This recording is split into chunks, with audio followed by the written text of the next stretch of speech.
السلام عليكم، ازيكم يا حبايبي؟ يا رب يكونوا في اتم صحه وافضل حال.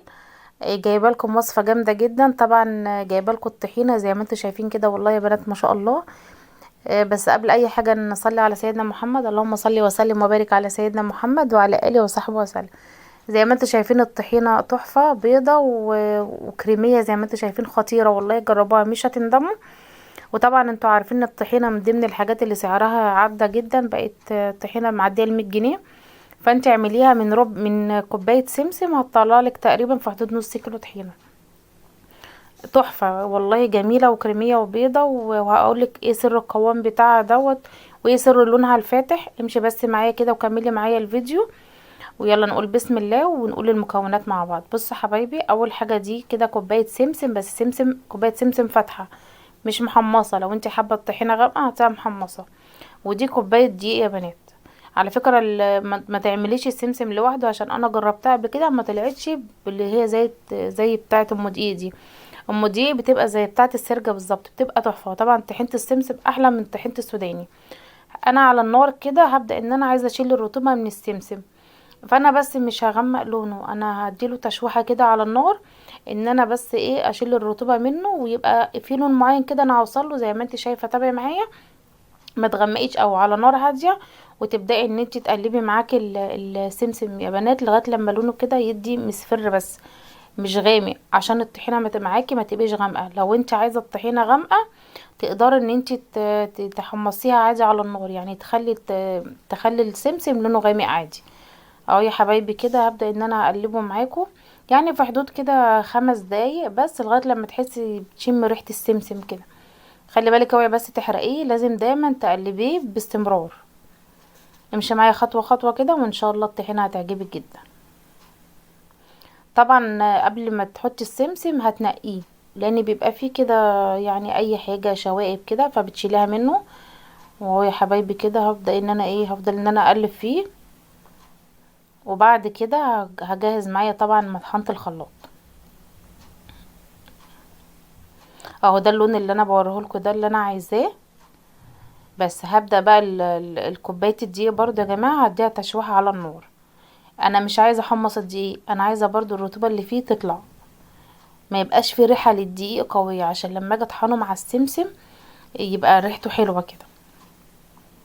اهو يا حبايبي برضو كده هقلب فيه في حدود برضو يعني 3 4 دقايق كده، من غير ما تحمصيه، وايديكي تبقى فيه تقلبي فيه برضو كويس. يلا وانت بقى بتتفرجي على الفيديو، لو وصلتي هنا كده اعملي لايك واشتركي في القناة لو لسه بتشوفي القناة. ان شاء الله بقدم فيها حاجات مفيدة تستفادي منها اوي. وفعلي الجرس على الكل عشان كل ما انزل فيديو ان شاء الله يوصلك. اهو يا حبايبي كده، يعني انا ما طولتش على الدقيق. وبعد كده هجيب مطحنة الخلاط. بس انا هنا طبعا استعجلت، انت المفروض تاخدي يعني تاخدي السمسم حبة حبة، يعني ايه، على اساس ان اللي يتحم معاكي كويس جدا. بس طبعا انا لسه هكمل طحنه في الخلاط، فانا ايه مفيش مشكلة يعني. اهو يا بنات كده بدأت ان انا اسمي الله واطحنه في مطحنة الخلاط. امشي بس بخطوة خطوة، وان شاء الله هتدعيلي والله تطلع معاكي حلوة، او الطحينة هتبقى تحفة. بس كده هبدأ ان انا هنزل بالسمسم دوت على الدقيق، يعني يبقوا الاتنين مع بعض، بدل ما ايه ما يبقوا في طبقين يعني. بس وهقلبهم كده مع بعض.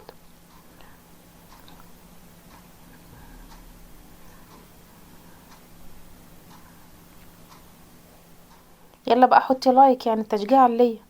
بص يا حبايبي، جبت كده اللي هو الخلاط، معلش انا عشان التصوير هنا الفلاش ينطفى، بس اهوت ان شاء الله الاضاءة تشتغل تاني.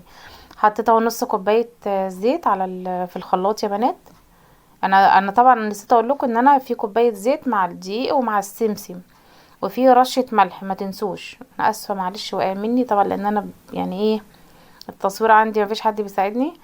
بس فحطيت كده نص كوبايه الزيت، ونزلت بمعلقتين من السمسم والطحينه. تمام. اهو كده زي شايفين، والله اللهم صل على النبي، تحفه تحفه بجد. بس كده ضربت الخليط كويس في الزيت. وبعد كده هجيب معايا ربع معلقه ملح وانزل عليها ايه بالملح. اطحني بس كويس فيه اهو زي ما انتوا شايفين.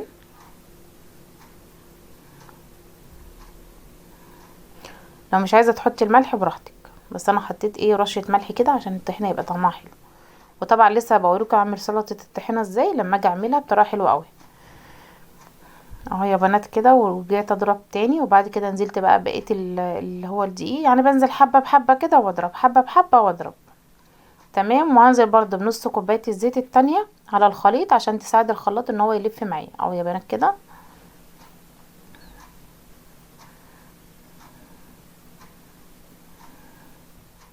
صلوا على سيدنا محمد يا حبايبي كده، وكل سنه وانتم طيبين.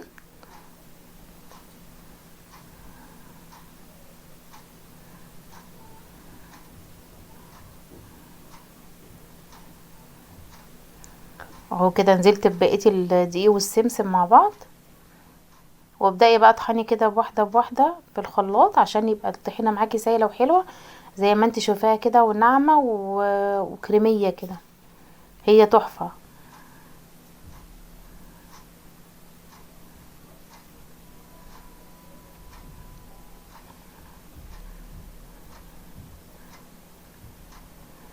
بس يا حبايبي كده بدأت ان انا اضرب الباقي، ودهوت جبت طبق. انا يعني ايه المفروض احطه في برطمان، بس هو لما حطيته في برطمان هيعمل معاكي في حدود نص كيلو طحينه.